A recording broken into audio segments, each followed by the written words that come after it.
সেনাবাহিনী ম্যাজিস্ট্রেসি পাওয়ার অ্যাপ্লাই করে কিন্তু 4 ধরনের ভূমি মালিককে সেবা দিতে পারে জরুরি ভিত্তিতে। এই 4 ধরনের সেবার মধ্যে রয়েছে, আপনি যদি নামজারি অথবা জমি খাজনা প্রদানের জন্য আবেদন করেন কিন্তু আপনার আবেদন যদি গ্রহণ না করা হয়, আপনার জমির সকল কাগজপত্র ঠিক রয়েছে, আপনি খাজনা প্রদানের জন্য আবেদন করছেন কিন্তু আপনার খাজনা গ্রহণ করা হচ্ছে না।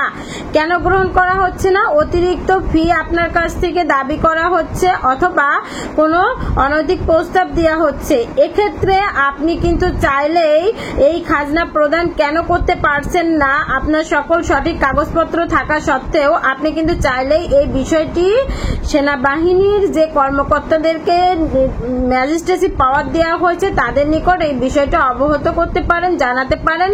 তারা কিন্তু অবশ্যই 24 ঘন্টার মধ্যে পদক্ষেপ গ্রহণ করে যে ব্যক্তি আপনার সঙ্গে খারাপ ব্যবহার করছে, ঘুষ চেয়েছে আপনার কাছে, আপনার কাজটি করার কথা কিন্তু করেনি, তাকে 2 বছর পর্যন্ত সর্বোচ্চ কারাদণ্ড পর্যন্ত দিতে পারে, আর জরিমানা তো করতেই পারে। আর এভাবেই কিন্তু আপনাকে রেমেডি 24 ঘন্টার মধ্যে দেওয়া হবে। আবার দেখা যায় যে আমরা নামজারির জন্য আবেদন করি, সরকারি ফি হচ্ছে 1170 টাকা, আর যে কোনো কম্পিউটার থেকে বা ভূমি ভবন থেকে করলে তো 70 টাকা আবেদন ফি, আর যে কোনো কম্পিউটার থেকে করলে 300 বা 500 টাকা। কিন্তু আমাদের আবেদন করার পরিপ্রেক্ষিতে দেখা যায় যে ভূমি অফিসে যারা আমাদের আবেদনটি অ্যাকসেপ্ট করবে, গ্রহণ করবে, তারা আবেদনটি প্রত্যাখ্যান করে, বলে যে গ্রহণ করতে পারবো না আমাদেরকে টাকা না দিলে। আবেদন কোনো গতিশীলতা পায় না। কেন পায় না? কারণ কি প্রতিটি অফিসারকে আমাদেরকে টাকা দিতে হয়। এই যে টাকা দিতে হয়, আপনার কাছে টাকা চাইলো বা টাকা চাচ্ছে তারা, সেক্ষেত্রে আপনি কিন্তু চাইলেই এর পদক্ষেপ গ্রহণ করতে পারেন। সেনাবাহিনীর যেসব সেনাবাহিনীর কর্মকর্তাদেরকে ম্যাজিস্ট্রেসি পাওয়ার দেওয়া হয়েছে তাদেরকে আপনারা এই বিষয়টা অবহিত করতে পারেন। অবহিত করলে, জানালে তারা কিন্তু জরুরি ভিত্তিতে এই নামজারিটার আবেদন গ্রহণ করার ব্যবস্থা গ্রহণ করে দেবে এবং কোনো ধরনের ঘুষ বা কোনো ধরনের অন্যায়ের শিকার আপনার আর হতে হবে না। এই পাওয়ারটা কিন্তু নির্বাহী ম্যাজিস্ট্রেটের যে পাওয়ার দেওয়া হয়েছে, ম্যাজিস্ট্রেসি পাওয়ার সেনাবাহিনীকে, সেটি কিন্তু অনলি 2 মাসের জন্য দেওয়া হয়েছে। সুতরাং এখন থেকে যদি আপনার কোনো সমস্যার উদ্ভব হয়, এখনই আপনাকে জানাতে হবে। আপনি 2 মাস পরে কিন্তু এটা জানালেও কাজ হবে না।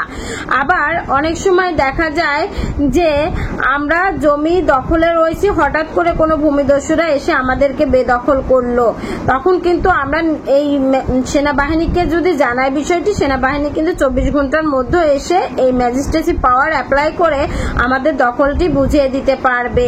এক্ষেত্রে কিন্তু আমাদের বাড়তি টাকার কোনো দরকার হবে না, মামলা করা লাগবে না। আপনারা জানেন যে দখল উদ্ধারের জন্য মামলা করলে আমাদেরকে যদি 145 ধারায় মামলা করি তবু আমাদেরকে 6 মাস অথবা তারও বেশি সময় ধরে ওয়েট করতে হয়, অ্যাডভোকেট সাহেবকে বড় অঙ্কের টাকা গুনতে হয়। কিন্তু আমরা যদি এই সেনাবাহিনীকে জানাই বিষয়টি, সেনাবাহিনী কিন্তু 24 ঘন্টার মধ্যে আমাদের দখলটি আমাদেরকে বুঝিয়ে দেবে।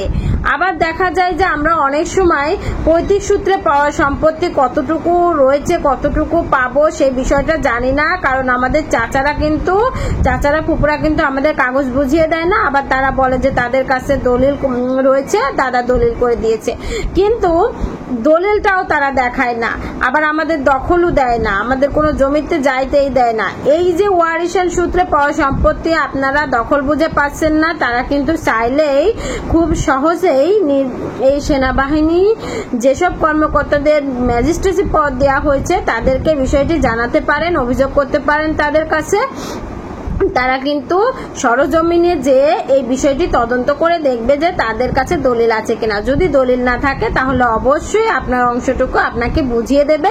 এই ক্ষেত্রে আপনাকে বাটোয়ারা মামলা করে 20 বছর 30 বছর ওয়েট করতে হবে না, আদালতে 2 লাখ 5 লাখ টাকা খরচ করতে হবে না। তবে অনেকে আমাকে ফোন করে বলছেন যে এই যে ম্যাজিস্ট্রেসি পদ দেওয়া হলো সেনাবাহিনীকে, আমার যে কোর্টে মামলা রয়েছে এই মামলার বিষয়টা কি সেনাবাহিনী নিষ্পত্তি করে দেবে 24 ঘন্টার মধ্যে? তাদেরকে বলি যে আদালতে যে বিষয়টি গিয়েছে এই বিষয়ে কিন্তু ম্যাজিস্ট্রেসি পাওয়ার অ্যাপ্লাই করে সেনাবাহিনী কিছু করতে পারবে না, কারণ অলরেডি আপনি রেমেডির জন্য কিন্তু আদালতে শপথ হয়েছেন। সুতরাং আপনাকে আদালতে জয়লাভ করে সেই ডিগ্রি বলেই কিন্তু ওই জমিটার দখল এবং স্বত্বাধিকার অর্জন করতে হবে। আবার দেখা যায় যে আমরা এখনো মামলা দায়ের করিনি, কিন্তু আমাদের জমিটা আমরা দখলে থাকলেও রেকর্ড অন্যজনের নামে হয়ে গিয়েছে। এখন আমরা ওই জমিটার কিভাবে পাবো? এটা কি সেনাবাহিনীর মাধ্যমে এই রেকর্ডটা সংশোধন করতে পারবো? তাদেরকে বলি যে রেকর্ড যদি ভুল হয় তাহলে অবশ্যই তার জন্য আপনাকে দেওয়ানি আদালতে মামলা দায়ের করতে হবে। যদি ল্যান্ড সার্ভে ট্রাইব্যুনাল থাকে তাহলে ল্যান্ড সার্ভে ট্রাইব্যুনালে মামলা করতে হবে, আর সেটা না থাকলে ঘোষণামূলক মামলা দায়ের করে তার রায়ের কপির মাধ্যমে জরিপ কর্মকর্তারা কিন্তু আপনাদের নামে রেকর্ডটা সংশোধন করে দেবে। এই হলো 4 প্রকারের রেমেডি বললাম। এই 4 ধরনের রেমেডি আপনারা কিন্তু ম্যাজিস্ট্রেসি পাওয়ার অ্যাপ্লাই করে সেনাবাহিনীর মাধ্যমে এই পাওয়ারগুলো আপনারা অ্যাপ্লাই করতে পারবেন। আর আমি এই জন্য এই ভিডিওটি করছি যেন আপনারা দুর্নীতির বিরুদ্ধে রুখে দাঁড়াতে পারেন। আমাদের কাছে যখন বেশি টাকা কেউ দাবি করে, আমরা যদি তার বিরুদ্ধে উচ্চ কণ্ঠে কথা বলি যে কেন তোমাকে টাকা দেব, কোন সুবাদে টাকা দেব তুমি বলো, আমি তাহলে তোমাকে টাকা দেব যদি তুমি সরকারি বৈধ খরচ দেখাতে পারো। আর যদি না পারো তাহলে আমি তো তোমার তহবিল ভর্তি করার জন্য, তোমার পকেট ভারী করার জন্য তোমাকে টাকা দেব না। আমি অভিযোগ করব তোমার ঊর্ধ্বতন কর্মকর্তার কাছে, আর সে যদি না শোনে আমি পরবর্তী পদক্ষেপ গ্রহণ করব। এভাবে আমরা যদি প্রতিটি স্থান থেকে সতর্কতা অবলম্বন করে আমাদের অধিকার আদায় করে নিই তাহলে কিন্তু আমাদের এই দেশে আর দুর্নীতি থাকে না। আমরাই দুর্নীতিকে সমর্থন করছি। আমাদের কাছে যখন কেউ টাকা চায় তখন আমরা তাকে টাকা বের করে দিচ্ছি, আবার দেখা যায় অনেক সময় আমরা নিজেরা খুশি হয়ে তাদেরকে বেশি করে টাকা দিচ্ছি। তারা ভাবছে টাকা ছাড়া কাজ করাটা হয়তো আইনগত সম্মত না, তারা টাকা নিয়ে কাজ করাটাকে আইনের মধ্যে ফেলে দিয়েছে।